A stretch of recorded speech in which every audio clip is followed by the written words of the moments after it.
Você está ouvindo o Retina Podcast, um podcast sobre oftalmologia e longevidade saudável.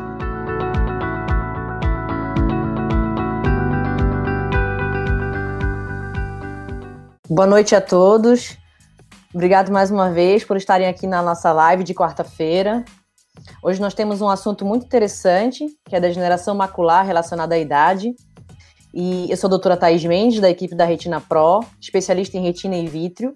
E hoje nós vamos conversar com o doutor Alexandre Rosa. Boa noite, Alexandre. Antes dele entrar... Isso, oi, Ale. Oi, Thaís, tudo bem? Tudo bem? Vamos lembrar todo mundo que está aqui na live de assinar o nosso canal, né, no alerta do sininho, e se inscrever no link da bio, que também está na descrição desse vídeo, para que a gente possa dar para vocês o melhor conteúdo toda quarta-feira, às 20 horas, nas nossas lives. Então vamos lá. É isso aí, Thaís, estamos aí de novo, né? Mais uma quarta-feira para ajudar esse pessoal aí, tirar dúvidas, e hoje é um tema bem bacana. A gente fez uma enquete semana passada, Thaís, lá na comunidade do Facebook. Quem quiser participar da comunidade, tá aí também a link na descrição do vídeo. E o tema da live de hoje foi o mais votado. O pessoal votou e escolheu, queremos escutar sobre degeneração macular. Então, a gente preparou uns slides aí também, uma coisinha bem bacana, espero que as pessoas gostem aí. Então, antes de mais nada, vou me apresentar de novo. Então, meu nome é Alexandre Rosa, sou médico oftalmologista, professor aqui da UFPA, sou doutor em oftalmologia pela Faculdade de Medicina da USP e um dos sócios aqui da Retina Pro, nesse projeto aí, junto com a Thaís e outros colegas, de levar informação para todo mundo às quartas-feiras, às 20 horas. Então vamos lá, Leio, coloca os seus slides e a gente, durante essa apresentação, a gente vai fazendo uma live bem interativa. Eu peço para todo mundo que estiver participando, assistindo nossa live, possa colocar nos comentários as suas perguntas, suas dúvidas, e a gente, ao longo da live, a gente vai tentar responder, e também na comunidade que vocês vão ter acesso através desse link que está na descrição do vídeo, vocês podem fazer perguntas também. É interessante também lembrar que tem um grupo no Telegram, né? Quem não tiver ainda acesso ao Facebook, pode se inscrever no Telegram lá, e a gente também tira algumas dúvidas por lá.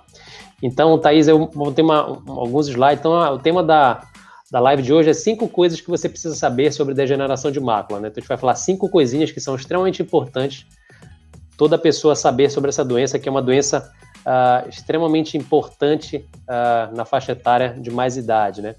Então, só relembrando um pouquinho, né, o que é a retina, né?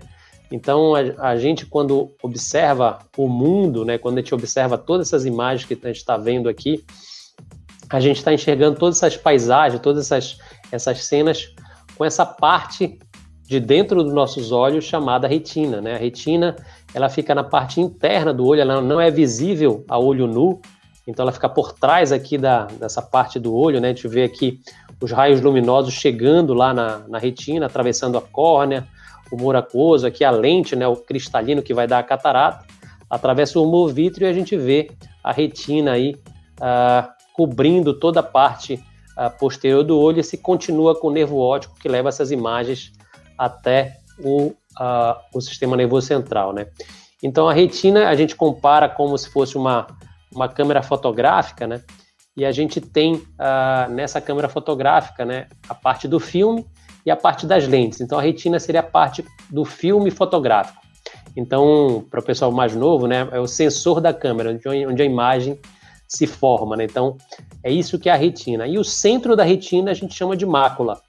Então, eu sempre falo para meus pacientes, a retina é a parte mais importante do olho e a mácula, por consequente, a parte mais importante da retina. Então, vamos falar agora um pouquinho. Então, a primeira coisa que vocês precisam saber sobre degeneração de mácula é a definição, né? Então, a definição da degeneração macular, né? Nós oftalmologistas falamos DMRI, né? Uma sigla de 4 letras, né? Degeneração macular relacionada à idade, né? Então, DMRI, que na verdade é um envelhecimento que acontece na parte central da retina, como eu falei anteriormente, nessa região chamada mácula, né? Mas todo paciente idoso vai ter DMRI? Não necessariamente. Então, nem todo paciente idoso vai ter DMRI, né? Mas todos nós vamos envelhecer e podemos ter algumas dessas lesões que a gente vai mostrar aqui com o passar do tempo. Mas não necessariamente todos nós iremos ter DMRI, tá? Então, é um envelhecimento associado a um processo degenerativo da parte central da retina. E a gente tem a segunda coisa que a gente vai falar, então, é sobre os sintomas. Antes de mais nada, eu queria perguntar alguma coisa, você quer comentar alguma coisa da definição, Thaís, em relação à degeneração macular, nessa coisa da definição, quer acrescentar alguma coisa nessa primeira parte, nessa primeira dica da aula de hoje? Os pacientes geralmente chegam no consultório, né, com essa dúvida, o que é a degeneração? Então, é importante saber que, naturalmente, o olho vai envelhecer e os pacientes acima de 60 anos vão ter outras doenças, como catarata, com outras predisposições dentro do olho. E essa região central do olho, que é a mácula, ela tem uma exposição muito grande aos raios ultravioleta, né? A UVA, UVB, a própria alimentação tem a ver com o envelhecimento do organismo e do olho. Então, o paciente chega muito com essa dúvida, o que é essa degeneração? Por que eu tenho isso? Então, é como você falou, é o processo de envelhecimento natural, que antigamente, quando a gente não chegava a essa faixa etária, a gente nem conseguia ter o diagnóstico, porque os pacientes têm uma longa vida agora. Então, os 60 anos é um paciente ativo, um paciente que está com muita expectativa de vida. Então, a maioria dos pacientes vai ter uma chance maior de degeneração, né? Então, a definição é esse próprio envelhecimento do olho. É interessante você falar essa coisa da expectativa de vida, né? Que cada vez mais a gente está vendo pacientes com degeneração macular, porque nós estamos vivendo cada vez mais, né? Então, é bem lembrado essa coisa que tu falaste, né? De 60 anos, eu sempre brinco. Hoje a gente chega nos 60 anos no nosso auge, né? Antigamente, né? Pô, eu lembro quando era garoto, tinha umas senhoras que moravam em frente de casa, elas tinham 60 anos, e nós disse, nossa, isso aí estão quase morrendo já, né? Então, a gente tinha essa coisa, a pessoa que chegava aos 60 anos era muito velha, né? Muito idosa, né? Hoje, presidente de país, né? Os CEOs das grandes empresas, presidente de todas essas empresas importantes estão nessa fase aí dos 60, entre 60 e 70 anos. Hoje você chega nos 60 no seu auge, né? Então, a segunda coisa que você precisa saber sobre a degeneração macular são os sintomas, né? Quais são os sintomas mais comuns de degeneração macular? Então, o primeiro deles é percepção de visão embaçada, né? Uma distorção na visão ou a dificuldade em ver as cores. Então, é isso que esse vídeo está mostrando, né? A região central da sua visão, né, ela fica com algum problema aí, e é muito comum, em alguns casos mais avançados, que você enxerga essa mancha escura no centro da visão, ou então distorções na imagem, né? Numa fase inicial você pode ter essas perdas de coloração, né? Perda de contraste, e em casos mais avançados você pode ter essa formação dessas áreas escuras no olho, né? E como é uma doença que às vezes afeta um dos olhos mais do que o outro, é muito incomum, às vezes, o paciente não perceber, né, a doença em um dos olhos, né? A doença ela pode ser assimétrica, pode acontecer mais num lado do que no outro, e o outro lado acaba compensando e o paciente só vai no médico quando a visão já está bem comprometida, né? Então, os sintomas da degeneração são bem característicos, né?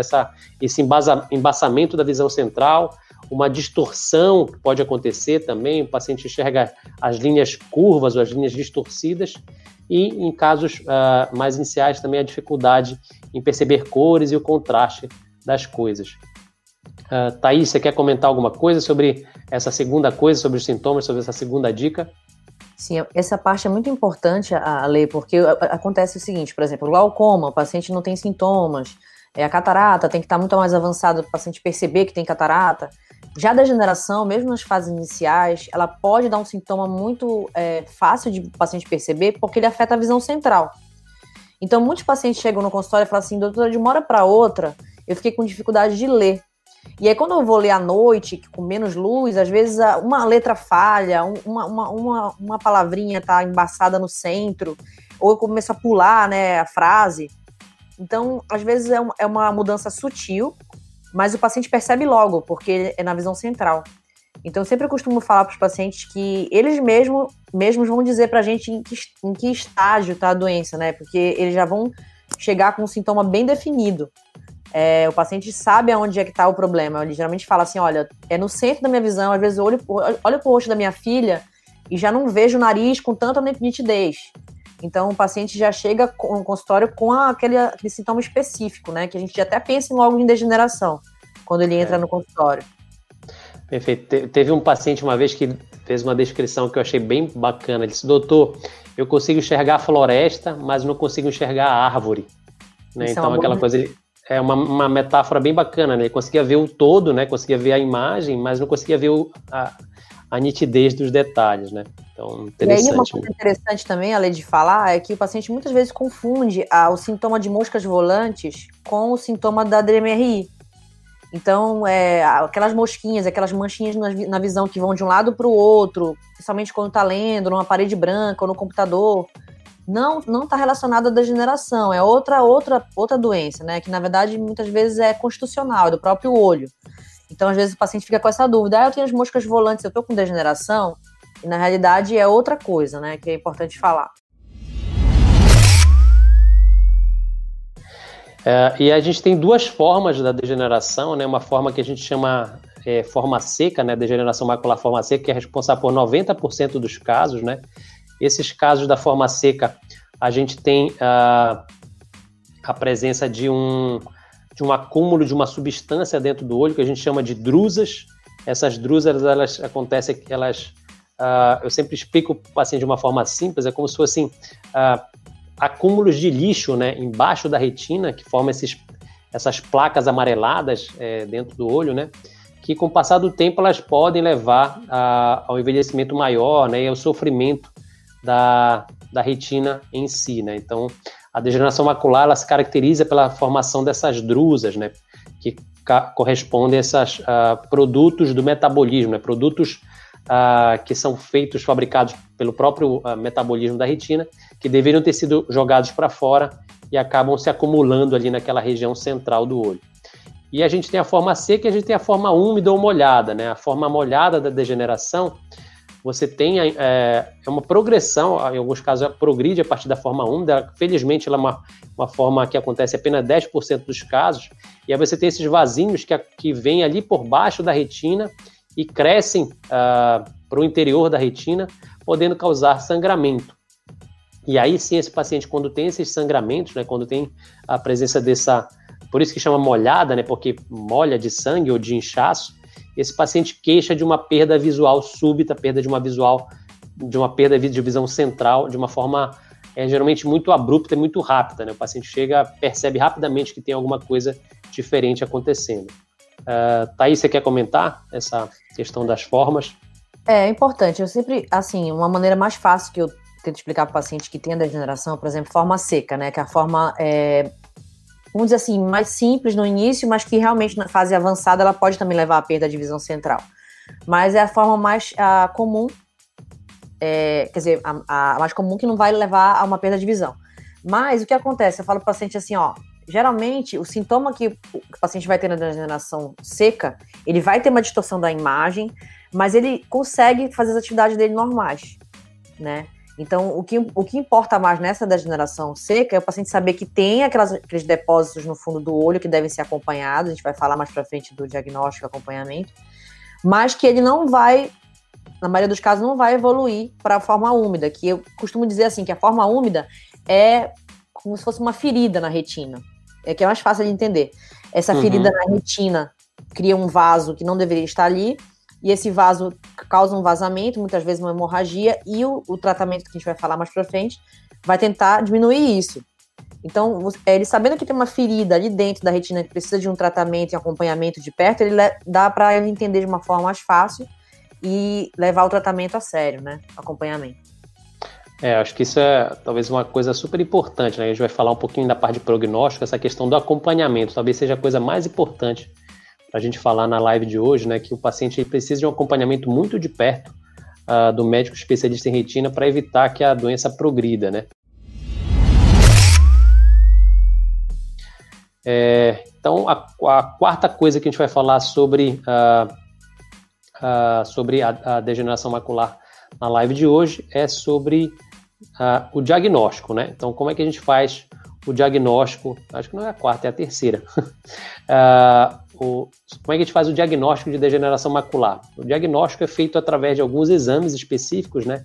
Tudo começa com o exame de avaliação do fundo do olho com a pupila dilatada, que é o exame do mapeamento de retina, que o médico especialista em retina observa a retina desse paciente e determina se ela tem ou não essas lesões que a gente viu nos slides anteriores.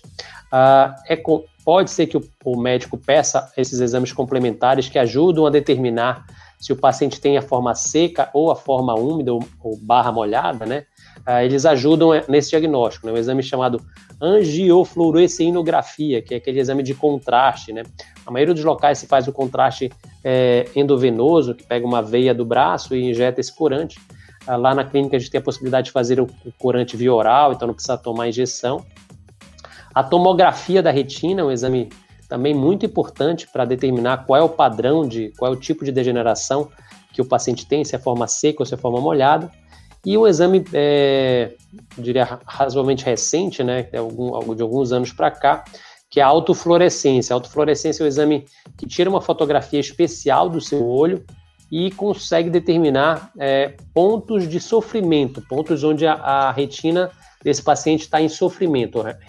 Uma região chamada epitélio pigmentado, que fica abaixo da retina, onde, na verdade, começa todo esse processo de envelhecimento.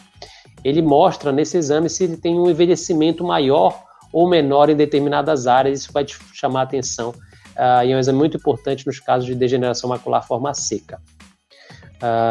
Thaís, você quer comentar alguma coisa sobre esses exames? Eu acho que os exames são muito importantes, porque o que acontece? Eu acho que cada dia mais a medicina está evoluindo para um caminho mais preventivo, né? Então eu costumo dizer assim, o paciente passou dos 55 anos, é necessário fazer uma avaliação com um oftalmologista com um mapeamento de retina, um exame de fundo de olho, uma avaliação. Porque a gente consegue avaliar não só a retina, como o nervo óptico e outras doenças. E a degeneração macular, quando você descobre ela de uma forma bem precoce, você consegue determinar o acompanhamento desse paciente e muitas vezes determinar um tratamento precoce. Então, assim, o mapeamento de retina, ele é quase que obrigatório para todo mundo acima de 50 anos, porque você vai avaliar tudo. Às vezes você consegue diagnosticar até que o paciente tem diabetes pelo fundo do olho. Então, o paciente, é que nem, por exemplo, eu tenho que ir no cardiologista todo ano, acima dos 50 anos. Então, agora eu tenho que ir no oftalmologista todo ano, para avaliar a retina, e aí acabar diagnosticando mais precocemente a degeneração.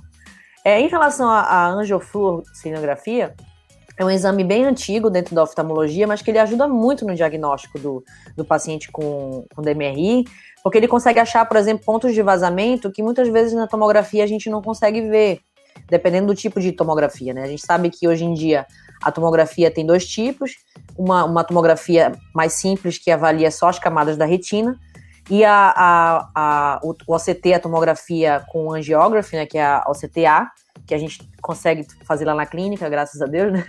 E a gente consegue ver atrás da retina, sem contraste, avaliar também essa presença da membrana, que é essa ferida na retina. Então a gente consegue avaliar se tem a membrana, o tamanho dessa membrana, se o tratamento está respondendo ou não, e consegue mensurar essa evolução do paciente no tratamento. Então, eu diria que se a gente fosse escolher um exame, o OCT ele é muito, muito importante. A angiografia ajuda muito nessa questão tanto do tipo de membrana e o diagnóstico, quanto na opção de tratamento, muitas vezes. E a autofluorescência, eu sou um pouco suspeita para falar, porque eu gosto muito de autofluorescência na DMRI. Principalmente naquele paciente que não está melhorando a visão.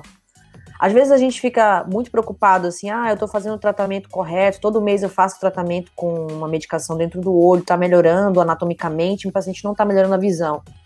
E às vezes na autofluorescência a gente consegue ver umas áreas de sofrimento da retina que estão causando a perda de visão no paciente e a gente não estava vendo.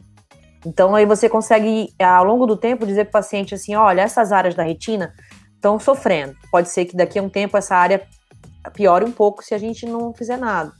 E aí a gente vai vendo que a gente pode dizer para o paciente o que ele pode fazer em termos de acompanhamento, às vezes trazer ele mais para perto, mais vezes, em vez de 6 em 6 meses, vezes a cada 4 meses, e também saber esse prognóstico do crescimento da lesão, né?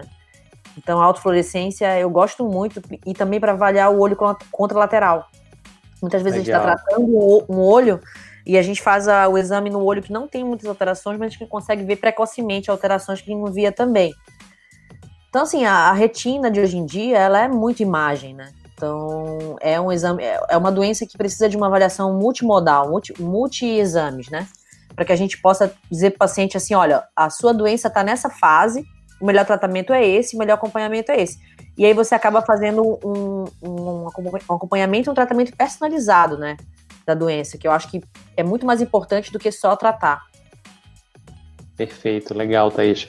É legal a gente falar que a gente usa muito a sigla OCT, né? O CT é a sigla para tomografia de coerência óptica, né? Uma tomografia que utiliza luz, utiliza laser e não raio-x, né? Então, como a própria Thaís falou, né? Então, esses exames são muito importantes para o acompanhamento do paciente com DMRI, né? Então, a gente está falando muito essa coisa do acompanhamento, talvez essa seja a coisa que a gente mais vai ter que bater na live de hoje, né? O paciente precisa acompanhar, né? Você já citou uma coisa sensacional, que é a coisa do outro olho, né? Às vezes o paciente, é muito comum na clínica, né? O paciente chega tratando no olho e ao longo dos anos, né? Às vezes desenvolve a lesão no outro lado e como a gente está acompanhando bem de perto, a gente consegue tratar cedo e evitar que esse paciente evolua com uma perda de visão, ou então tenha uma lesão mais grave ou tenha uma doença mais acelerada do que se não estivesse acompanhando, né? Então, por isso que o acompanhamento é tão importante, né? Então, essa foi a terceira dica sobre degeneração macular, né?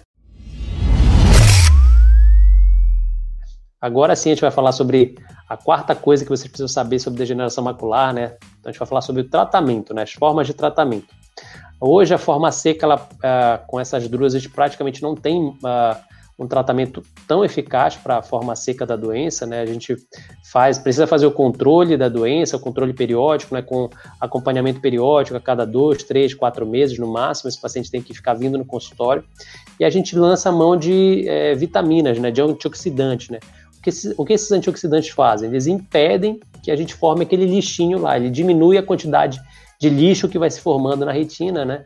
E tentando fazer com que essa doença progrida de uma forma mais acelerada, né?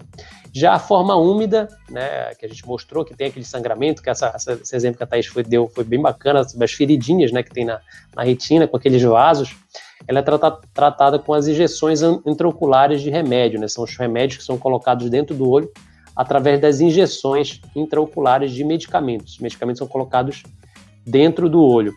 Aí, Thaís, eu já vou passar a te perguntar disso aí. E como é que tu aborda o paciente que vai fazer injeção, né? Putz, é uma coisa que, geralmente, o primeiro diagnóstico, né? Putz, vai tomar uma injeção, mas doutor, você vai me dar uma injeção no olho, como é que é isso? Como é que tu aborda o paciente? Eu acho que o tratamento da degeneração macular forma úmida, que é esse que tem a feridinha, que a gente, ferida na retina, embaixo da retina, como a gente falou, eu digo que a gente casa com o paciente, né? A gente tem um casamento. Porque além do tratamento ser invasivo, né, porque a gente vai fazer uma injeção de medicação dentro do olho, é um procedimento, então a gente vai para o centro cirúrgico, faz a limpa direitinho para evitar infecção, a gente usa sedação, porque realmente eu acho que é uma coisa muito traumática para o paciente, né, às vezes lembrar que vai ter uma injeção no olho, então a parte da anestesia é muito importante, da sedação, e o que eu costumo falar para o paciente é assim, que antigamente não tinha tratamento. Antigamente, o paciente ficava com essa ferida, ao longo do tempo essa ferida ia aumentando, com hemorragia e vazamento, e se formava uma cicatriz que cada vez era maior. Então, o que eu geralmente falo para o paciente, o objetivo do tratamento, que é como se fosse uma quimioterapia, né, até nos convênios eles chamam de tratamento quimioterápico, é você tentar estabilizar a doença, em primeiro lugar. Segundo, você evitar que essa cicatriz aumente de tamanho, porque quando você diminui a chance desse sangramento aumentar, diminui a parte inflamatória da doença e da parte de vazamento, você tem a chance de ficar com essa ferida um pouco menor, né, contraída, vamos dizer assim. E então você perde menos campo de visão ao longo do tempo, né, isso é uma coisa muito importante.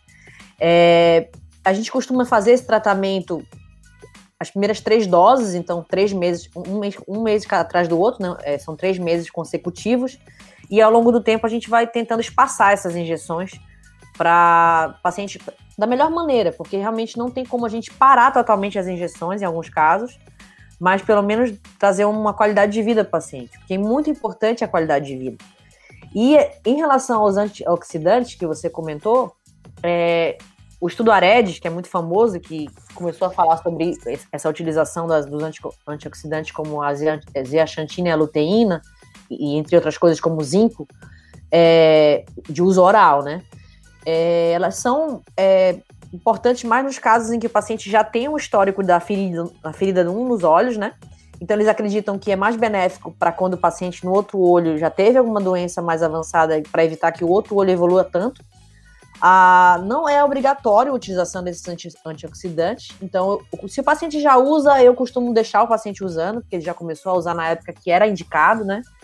E realmente não tem um efeito colateral, pelo menos conhecido, que traga um malefício para o paciente. Mas eu costumo orientar muitas coisas, assim, Ale, antes do tratamento começar.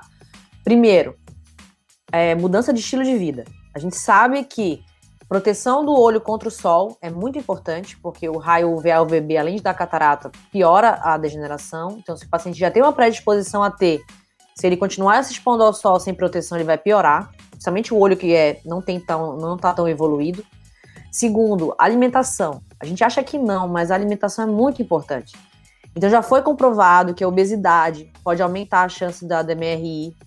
Então, o paciente tem que melhorar o estilo de vida, alimentação saudável, bastante verduras escuras. Eu costumo dizer assim, ômega 3, ômega 6, tanto quanto aumento de ingesta de peixes, verduras escuras, enfim, mudança de estilo de vida. E eu pergunto sempre se o paciente fuma, porque o cigarro, ele é uma coisa que faz mal para todas as partes do organismo. Mas, assim, para os olhos é uma das coisas piores, porque vai afetar a visão do paciente, o dia a dia dele, né? E eu falo assim, se o paciente não quer depender de outras pessoas, não quer ficar com uma perda de visão, se ele já tem degeneração, ele tem que parar de fumar. Não tem jeito. Então, eu acho que essa parte é muito importante do estilo de vida, da mudança de estilo de vida no paciente que tem o diagnóstico de degeneração. Legal, bacana. É isso mesmo, Thaís. Eu acho que realmente a degeneração macular tem que mudar o estilo de vida do paciente, né? A gente sabe que a dieta é importante, esses hábitos, né, tem que mudar, né? Se proteger do sol, né? Evitar, enfim, ter uma alimentação mais baseada em alimentos naturais, né? Evitar o tabagismo ao máximo, né? Isso também prejudica bastante, né? E lembrar, né, que essa questão das injeções, né? O paciente geralmente tem esse medo, vou tomar uma injeção dentro do olho, mas, assim, o procedimento em si, né, o procedimento da aplicação é um procedimento relativamente rápido, né, assim, bem tranquilo. Como a Thaís falou, a gente costuma, lá na clínica, talvez seja um dos poucos locais que a gente costuma fazer com o paciente sedado, então o paciente dorme, nem vê o que acontece, então isso tranquiliza bastante o paciente, né, e é um procedimento que ele faz, o paciente vai embora para casa no mesmo dia, não precisa ficar internado, vai apenas com um tampão para casa e chega em casa, tira o tampão e começa a usar a medicação novamente. Apesar de estar escrito no convênio, né, que é um tratamento quimioterápico, né, ou seja, que precisa ser feito de forma contínua, né, é importante a gente lembrar isso, né, às vezes o paciente lê lá quimioterápico, vai dizer, eu tô com câncer no olho. Não, então se acalme, não é câncer, isso não vai dar nenhum tipo de tumor, de metástase, nada, então é uma doença que é única e exclusivamente do olho, né. E a última coisa que a gente vai falar, então, na última dica da aula de hoje, né, sobre as coisas que você precisa saber sobre degeneração macular, é em relação ao prognóstico, né, Thaís? Como é que você faz o seu acompanhamento do paciente com degeneração macular, né? Como é que a gente faz? Eu vou falar como é que eu faço o meu e aí você complementa também o teu. Então, por exemplo, os meus pacientes com degeneração macular forma seca, eu acompanho, em geral, com um daqueles exames que a gente mostrou anteriormente, né? A autofluorescência eu faço talvez uma vez a cada 3 ou 4 meses, às vezes a cada 6. A tomografia também seguindo esse mesmo padrão. Já os pacientes com degeneração macular, forma molhada ou forma úmida, esse eu acompanho mais de perto, né? A gente sabe que quando a gente tem um diagnóstico logo inicial, a gente precisa fazer o tratamento mais intenso, né? Tratamento que a gente chama de dose de ataque, são 3 aplicações, né? Com intervalo de 30 dias entre elas. E aí depois eu passo, hoje eu faço tratar e estender. Então, o que é tratar e estender? A gente vai vendo qual é o prazo que a gente consegue deixar o paciente sem medicação, né? A gente vai tratando ele a cada intervalo de 2 semanas, fazendo com que a gente tenha mais ou menos o que eu chamo para o paciente do ritmo da doença. Olha, eu sei que, por exemplo, a dona fulana Beltrana, a doença dela tem uma recidiva a cada 3 meses, então a cada 2 meses eu costumo fazer a injeção dela. E aí faço um ciclo assim, depois eu acabo repetindo os exames para ver se a gente consegue alargar esse tempo de tratamento. Então é assim que eu acabo conduzindo. E uma coisa que eu acho que é importante a gente colocar aqui no prognóstico, antes que eu me esqueça, é que essa doença não leva à cegueira completa, tá, pessoal? Então ela é uma doença que causa uma dificuldade na visão central, o paciente fica com uma dificuldade de reconhecer rosto, de reconhecer letras, de fazer leitura, mas ele não vai ficar cego, não vai ficar sem enxergar absolutamente nada por causa dessa doença. Thaís, como é que você conduz os seus pacientes? O que você fala de prognósticos para eles? Eu acho que essa fala que você falou agora da questão de não perder totalmente a visão, até o Dr. Edmundo falou uma das lives que ele fez de perguntas e respostas, é muito importante o paciente saber que ele não vai ficar cego por causa disso. Que o paciente fica muito preocupado, a hora que ele recebe o diagnóstico do MRI, ele fica muito, muito, assim, frágil. Acho que o paciente já está com a idade acima de 60 anos, já tem outros do médicos que ele acompanha, ele já tem outras, às vezes, diabetes, pressão alta, já teve AVC, já teve outras coisas, e aí ele fica muito preocupado com o que vai acontecer nos próximos anos, né? Então, primeira coisa, o paciente realmente não vai ficar cego por causa disso, ele vai ter uma perda de visão central. O paciente que tem degeneração seca, como você falou, eu concordo, a gente ia acompanhar pelo menos a cada 4, 6 meses, dependendo em que momento ele está dessa doença. Quando ele já está numa forma mais avançada, eu costumo acompanhar mais de perto. O OCT também a cada 3, 6 meses, dependendo do caso. A autofluorescência depende. Às vezes eu faço a cada 6 meses, porque a taxa de crescimento das alterações da degeneração seca, ela é a cada ano, né? Vai aumentar em milímetros, né? A quantidade de lesões na retina. Então, a cada 6 meses é o suficiente, a não ser que você perceba que está tendo uma alteração maior. Em termos de tratamento, de como é que você vai ficar fazendo isso, né? Mesma coisa, tratar de estender. Então, a gente faz as 3 primeiras injeções e depois faz um tratamento mais personalizado, de acordo com a resposta de cada paciente. Tem uma pergunta que sempre me fazem quando começam a fazer o tratamento com a injeção, é quando eu vou parar de fazer a injeção. Então, assim, a maior parte dos estudos mostram que a melhor parte do tratamento para recuperação da visão, ou manter a visão dentro de um parâmetro normal ou melhora, são os 12 a 24 meses. Então, nos 2 primeiros anos de doença, a gente tem que, vamos dizer assim, atacar a doença bem forte. Por quê? A gente sabe que o que a gente fizer no primeiro ano, no segundo ano da doença, vai determinar os próximos 10 anos da doença. Então, se a gente conseguir que essa ferida cicatrize o mais rápido possível, a gente consegue diminuir a chance da perda da visão ao longo do tempo, de perda de visão central. Então, eu costumo falar para o paciente, a gente vai fazer 3 injeções e vai ver. Depois disso, a gente consegue saber se o paciente é um bom respondedor, se ele está respondendo ao tratamento, se ele vai ter que fazer injeções mais frequentes porque ele não está respondendo, se ele vai ter que trocar o tipo de medicação. Então, hoje em dia, a gente tem várias opções para trazer o melhor tratamento para o paciente. E isso, o paciente tem que ter, assim, total confiança de poder tirar essas dúvidas com o médico. Então, a escolha do retinólogo que vai acompanhar ele é muito importante. Então, essa empatia, essa confiança do paciente em saber o que ele vai fazer nos próximos passos, né? Porque tem muito paciente que chega às vezes para mim e fala assim, mas o meu médico só injeta e não me fala muita coisa. Então, essa conexão de você explicar o que é cada coisa é muito importante para o paciente. E também essa questão de saber que pode ter uma questão genética associada. Então, eu já falo para o paciente falar se tem irmãos ou filhos acima de 40, 50 anos, é importante fazer o exame, porque a gente pode encontrar degeneração nos familiares e evitar que os outros pacientes, outros familiares tenham uma perda de acompanhamento e chegue já com a doença já instalada, né? Então, acho que isso é muito importante também. Legal, essa coisa da genética é muito importante, realmente. Eu sempre costumo falar também para os pacientes, tem sua mãe, né, tem degeneração, vamos fazer os exames, né, a partir de determinada idade, pelo menos fazer o exame de fundo de olho, né, com um especialista em retina é uma coisa importante, né. Essa coisa do número de injeções é uma coisa sempre, todo paciente eu te pergunta, doutor, e quantas injeções? Aí eu costumo falar, não tem um número mágico, né, infelizmente cada paciente vai ter a sua dose que precisa, mas é como a Thaís falou, né? Os primeiros 2 anos é muito comum você fazer bastante tratamento, em geral são os anos que você mais trata, e depois disso, né, é muito comum que todos os estudos mostram que você vai diminuindo a necessidade de injeções com o passar dos anos, a doença vai entrando numa fase de quiescência, né? Então isso é extremamente importante a gente poder ressaltar, né?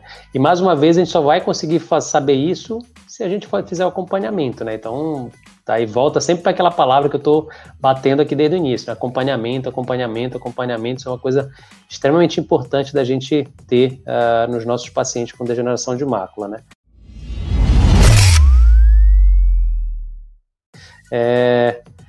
Thaís, então eram essas 5 coisas que a gente queria mostrar, né, para as pessoas aí sobre degeneração de mácula, né? Espero que as pessoas tenham gostado. Vamos para as mensagens finais aí. Eu queria só colocar algumas perguntinhas que colocaram aqui no chat, que eu achei super interessante, só para a gente interagir com quem está assistindo. Então, tem algumas perguntas relacionadas à cirurgia de retina, eu acho que vale a pena a gente falar no grupo do Telegram, porque não é o assunto da aula de hoje, e continue falando com a gente na comunidade, que a gente vai responder as perguntas para vocês relacionadas a outros temas também. E também, só lembrando, Thaís, que essas lives a gente tem toda quarta-feira, tem live específica de tirar dúvidas, né? Isso, aí toda quarta, que é só de tirar dúvida, a gente pode responder. E tem, assim, se vocês forem no canal, também tem live sobre tudo. Tem live sobre degeneração macular, sobre descolamento de retina, vocês podem assistir lá, e se não tiver, pergunta pra gente na comunidade. É sempre tópico, então eu fico feliz porque eu amo, né? Estudar sobre qualquer coisa relacionada à retina, então as perguntas são bem-vindas. Tem uma pergunta da Gisele, que eu acho importante falar aqui. A degeneração macular é a mesma coisa que edema macular cistoide? Acho que é uma coisa muito interessante para responder. O que você gostaria de falar, Lê, sobre isso? Legal. A degeneração macular não é edema macular cistoide. Edema macular cistoide tem uma causa específica. Pode ser relacionado a algum processo inflamatório, muito comum quando você tem uma inflamação, que a gente chama a inflamação dentro do olho, a gente chama de uveíte. Então, as uveites podem dar edema macular cistoide, e você pode ter edema macular cistoide em casos também de diabetes, né? O paciente diabético pode ter um edema macular cistoide. E pós-catarata também, às vezes.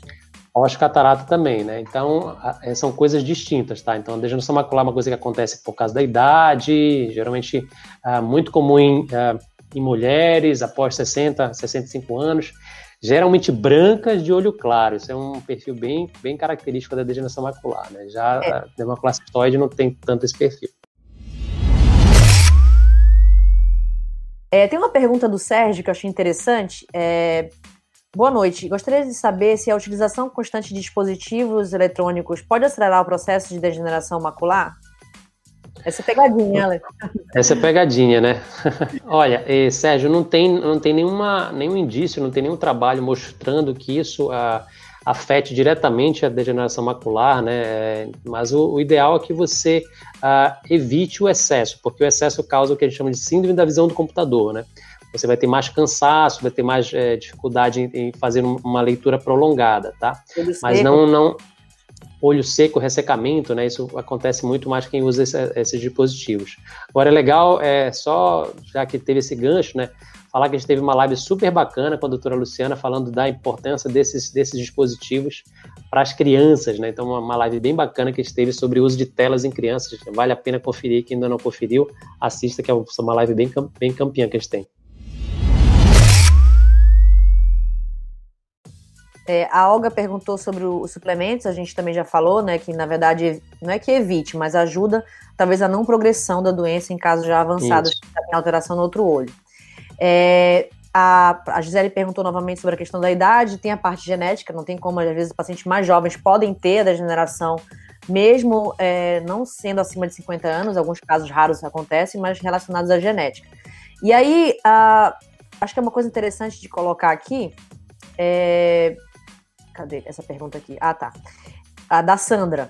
Eu tenho degeneração macular, gostaria de saber um pouco mais sobre toxoplasmose, que é outro problema que eu tenho. Então, assim, muitas vezes o paciente tem degeneração macular, mas tem glaucoma. Tem degeneração macular, mas tem toxoplasmose. Então, não relacionada, mas pode acontecer, né? Exato, né? Não é comum, né? Mas o paciente pode ter doenças associadas, né? Hoje eu atendi, engraçado que hoje eu estava atendendo uma colega nossa, uma médica, né? Ela chegou lá, putz, olha, tô com uma doença neurológica e minha visão está baixando. A gente achava que era pela doença neurológica e foi diagnóstico, acabou tendo um diagnóstico de ceratocônica, uma doença que não tinha nada a ver com a história. Enfim, só porque a gente pode ter as doenças associadas. Não é comum, né? Mas pode. Não, né? E outra coisa, às vezes, é importante essa pergunta relacionada a sou jovem, tem degeneração, é importante, às vezes, saber, assim, se foi avaliado por um retinólogo ou não. Que eu já tive casos, muitas vezes, de pacientes tratando DMRI com 40, 45 anos, e na realidade era uma membrana, uma feridinha na retina, causada por uma outra doença relacionada ao estresse, que imita a DMRI. Então, às vezes, existem outras doenças que imitam a degeneração, que dão em pacientes mais jovens e não é DMRI. Então, uma segunda opinião também é importante. Às vezes você está em dúvida se tem essa doença ou não, você quer uma segunda opinião. Nós temos uma equipe enorme, a gente pode ajudar os pacientes, e até mesmo se você quiser outro local. O importante é você ter confiança no seu médico e realmente saber se o seu diagnóstico é DMRI.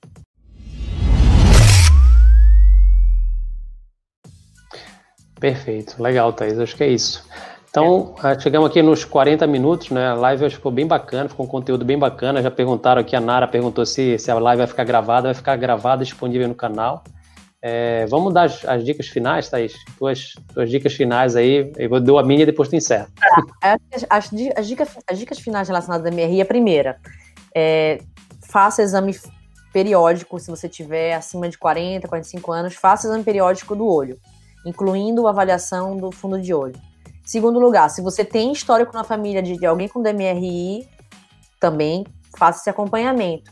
E terceiro, se você já tem DMRI, procure um retinólogo de confiança, que você tenha a total liberdade de tirar todas as suas dúvidas, tenha um local que você possa fazer os exames complementares para ter um diagnóstico e um acompanhamento mais específico, e alimentação saudável. Acho que é isso. Legal. Então, as minhas dicas vão bem parecidas, né? Então, se você já tem degeneração macular, mantenha-se, persista no tratamento. A gente sabe que é uma doença chata, que você, tem que ir todo mês no médico, precisa fazer injeção, é uma coisa que é penoso para o paciente, penoso para o acompanhante, que tem que ir lá também com a pessoa com degeneração, né? Mas não desista, acredite que você vai se manter bem, né? Todos os estudos mostram que você tratar é melhor do que não tratar, não desista do tratamento, tá? Então, persista, primeira dica. Segunda dica, faça o seu acompanhamento regular, né? A gente sabe que a gente está numa época de pandemia, onde essas movimentações estão mais restritas, né? Mas é uma doença que leva, sim, uma perda de visão importante. Então, continue o acompanhamento com o seu médico, né? Acredite que as coisas vão melhorar e fé em Deus que o negócio vai dar certo. E a terceira e última coisa que eu queria falar sobre degeneração macular é que a doença, a gente já falou sobre isso, a doença não vai levar a cegueira completa, você não vai ficar cego completamente sobre isso. No pior dos cenários, você vai ter dificuldade para enxergar o rosto, para fazer leitura, mas ela não causa uma cegueira completa. Então, acredite, continue o tratamento, persista que vai dar tudo certo. A gente está aqui para lhe ajudar. Um abraço, Thaís. Um abraço, Ale. Termina aí e aí a gente se fala depois. Tchau, Tá pessoal. Tchau. Então, gente, muito obrigado mais uma vez pela presença na nossa live de quarta-feira.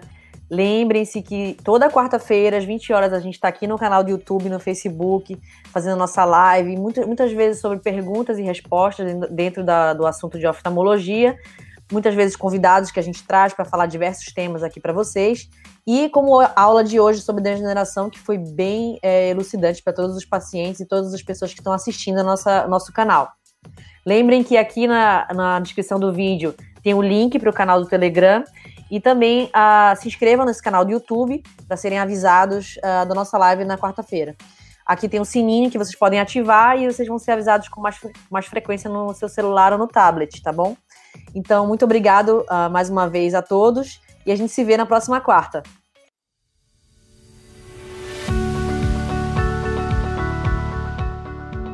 Esse foi o Retina Podcast. Os áudios deste podcast têm origem nas lives que gravamos no YouTube. Para ter acesso ao vídeo, acesse o link na descrição.